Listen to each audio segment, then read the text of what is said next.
تو ہو سکتا ہے شیخ رشید کے پاس بھی کالے علم میں سے کچھ حصہ آ گیا اور انہوں نے کالے علم کی بنیاد پر یہ اندازہ لگا لیا ہو کہ یہ جو سوال کرنے والا ہے یہ بڑا سلی قسم کا کوسچن ہوگا، اور جھنجھلاہٹ بھی تھی اور کسی سوال کا جواب نہیں دیا۔ لیکن جو اہم بات انہوں نے کی، جس پر زیادہ صحافیوں نے غور نہیں کیا، اس کو بیان کا حصہ بنا لیا، وہ بہت ہی اہم فکرہ تھا اور معنی خیز تھا۔ انہوں نے کہا، ان سے پوچھا گیا کہ معاملات کیسے چل رہے ہیں، تو سوال کا جواب یہ دیا کہ وزیر اعظم کہتے ہیں کہ حالات ٹھیک ہے۔ غور فرمائیے، شیخ رشید نے خود نہیں کہا کہ حالات ٹھیک ہے۔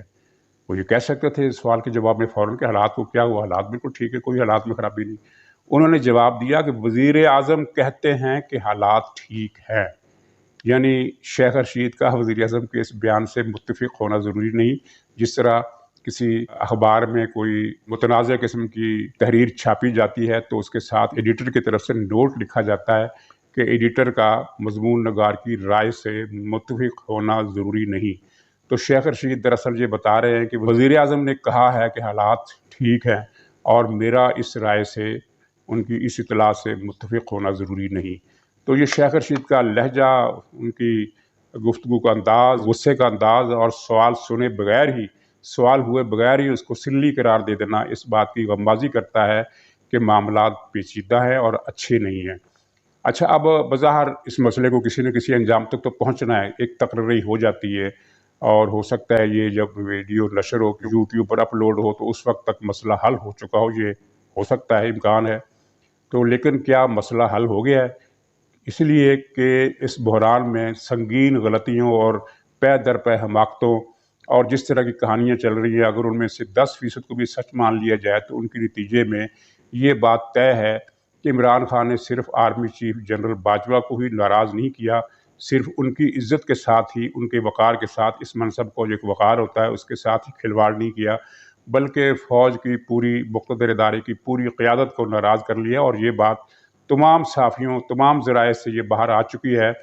کہ اس تقرری کے مسئلے پر فوج کے تمام کور کمانڈر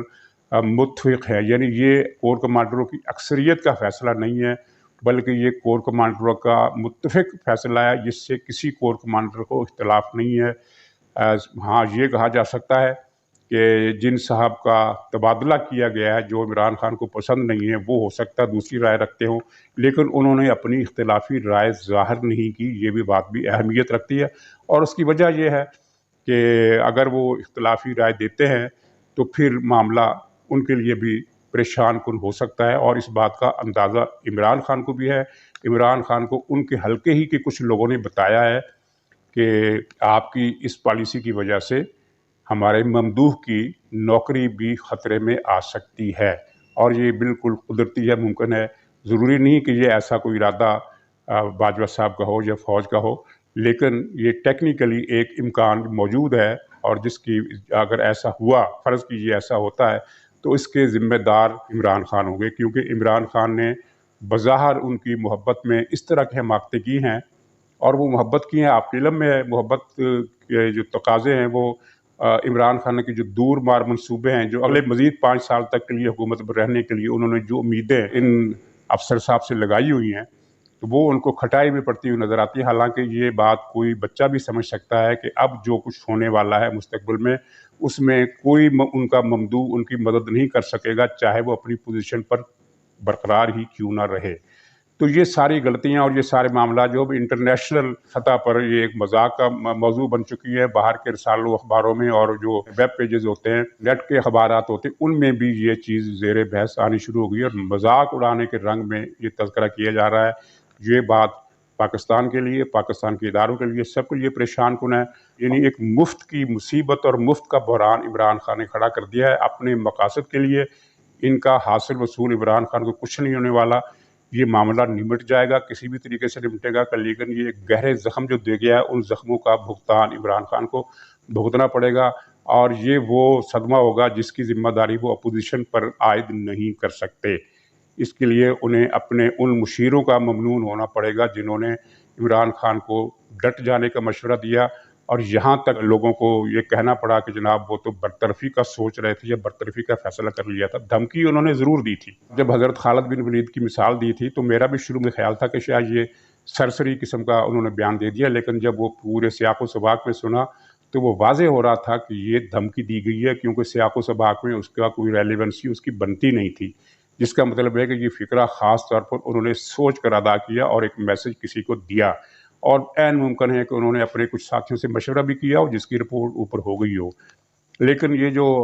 مبالغہ ہے کہ انہوں نے برطرف کرنے کی کوشش کی تھی، یہ صحیح نہیں ہے۔ ہاں، اس میں ہم ایک سازش کا رنگ دیکھ سکتے ہیں، اور ایک غیر ملکی جریدے نے ایک رپورٹ کل ہی چھاپی ہے جس میں اس طرح کی بات کی گئی، جس کی تفصیلات میں بیان نہیں کر سکتا، وہ ہمارے دائرۂ آزادی سے باہر ہے، لیکن اس کی تھیم یہی ہے کہ یہاں سے وزیر اعظم ہاؤس سے اور ان کے کچھ ساتھیوں کی طرف سے کچھ سازشیں کی گئی ہیں جن کا علم عسکری قیادت کو ہو گیا ہے۔ ناظرین، جہاں کچھ لوگ اصولی موقف کی بات بھی کر رہے ہیں، مثلا یہ ہے کہ سویلین سپریمیسی اور ووٹ کو عزت دو کا نعرہ لگاتے ہیں، ان کو چاہیے کہ وہ عمران خان کا ساتھ دیں، تو اس میں یہ ایک مغالطہ ہے، کیونکہ یہ سویلین سپریمیسی کی بات نہیں ہے، یہ عمران خان کا وہ ڈیزائن جو وہ اگلے 5 برس تک حکومت کرنے کے لیے اس نے بنایا ہے، اور جس کے تحت وہ اپوزیشن کو اگلے 6 مہینوں میں نیست و نابود کرنے کا ارادہ رکھتا ہے، کیونکہ اس طرح کے پلان سامنے آ گئے ہیں کہ اپوزیشن کے نہ صرف یہ ہے کہ تمام رہنما، بلکہ ان کے تمام بڑے بڑے الیکٹیبلز جو ہیں ان سب کو نیب کی عدالتوں سے نااہل کرانے کا فیصلہ عمران خان نے کیا ہے۔ اس پلان پر بڑی حد تک عمل بھی کیا، اگرچہ یہ آگے کامیابی سے بڑھ نہیں سکتا۔ تو یہ اس کا تعلق سول سپریمیسی سے نہیں ہے، کسی اور بات سے۔ اس لیے کوئی بھی سیاسی جماعت عمران خان کے اس اصولی موقف کی حمایت نہیں کر سکتی۔